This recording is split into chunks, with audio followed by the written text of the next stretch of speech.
Bonjour tout le monde et bienvenue pour une autre consultation du tarot pour connaître nos prévisions, les prévisions tarologiques de la semaine. Mon nom est Tania Bélanger. Je suis aussi connue sous le nom de la sorcière bien-aimée du Nord. C'est ça, hein? Je suis tarologue, hein? Puis on va regarder ça va être quoi notre humeur cette semaine, les défis et l'attitude gagnante à observer. Hein, parce qu'on a souvent des difficultés. Alors, je regarde ça. C'est ça, cette semaine, Mon Dieu, des fois, je pense aux gens qui m'écoutent, qui sont en Europe. Bravo pour l'accent, hein? C'est ça. C'est pour cette semaine du lundi, le 17 à ce dimanche, le 23 octobre. On approche de l'Halloween. Alors, les journées rapetissent, on vient de passer la pleine lune. Alors, quelle sera notre humeur cette semaine? Oh! On commence avec le pape. Le pape, c'est l'hiérophante ici qui est écrit. Je l'appelle le pape parce que dans le tarot de Marseille, c'est le pape. Alors, c'est le numéro 5. C'est un arcane majeur. On dit ici que, bon, on va vouloir... j'allais dire rentrer en ordre, les ordres, se spécialiser, on parle d'une carte de spécialisation, de pardon aussi. On voit que on parle des valeurs traditionnelles comme l'Église, l'enseignement. Alors c'est sérieux, on est sérieux cette semaine. Puis on parle aussi de pardon. Vous savez, le pardon, c'est pas juste pour de pardonner aux autres, c'est aussi de se pardonner à soi-même. Avant toute chose.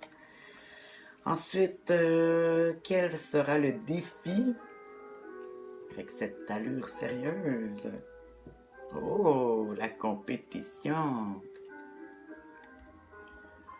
Ah bon, on peut parler aussi d'esprit d'équipe, mais vous savez, la compétition, on parle ici justement, on est très sérieux avec le pape, mais on parle aussi ici du défi en tant que 5 de bâton qui parle de compétition, de lutte.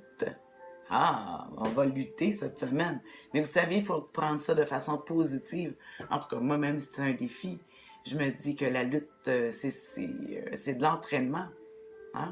Quand on fait partie d'une équipe, je donne un exemple de basketball, tiens. On fait des parties pour se pratiquer. Alors, il faut regarder la vie comme ça. C'est bon, la compétition, ça nous amène à élever nos standards. Mais il ne faut pas être agressif. Faire ça dans les règles. Et qu'est-ce que je vais prendre comme carte pour notre attitude gagnante?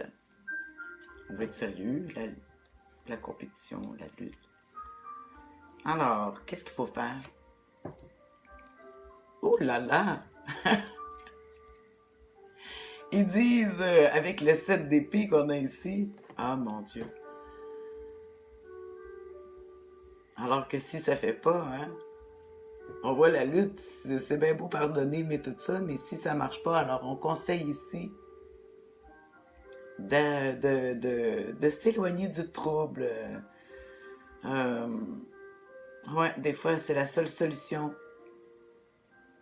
Je suis vraiment embêtée, je vais prendre un livre parce que comment le 7 d'épée pourrait être positif, à part de prendre la fuite, je vois pas d'autre chose. Mon Dieu. Quelle semaine nous aurons, hein? Bon, fait que je regarde ça, je suis embêtée ici. Le 7 d'épée en positif, il dirait, vous ne pouvez compter que sur vous-même. Ok, c'est ça. Indépendance, une attitude de libre penseur. Bon. Alors, je trouve ça intéressant parce qu'on voit que, bon, on veut bien pardonner, se mettre à l'action, être professionnel. La compétition, mais il faut penser à soi-même avant toute chose. On ne peut que penser à soi. Alors, cette semaine, on écoute la petite voix intérieure. Elle se trompe jamais. Genre, au début, là, à chaque semaine, quand je fais le tirage, je me dis tout le temps, mais là, je comprends rien, ça n'a pas rapport. Puis finalement, mardi, mercredi, la semaine avance, puis là, je me retrouve tout à fait dedans. Écrivez-moi des commentaires si jamais vous remarquez ça, vous autres aussi. Merci de me suivre. Bonne semaine.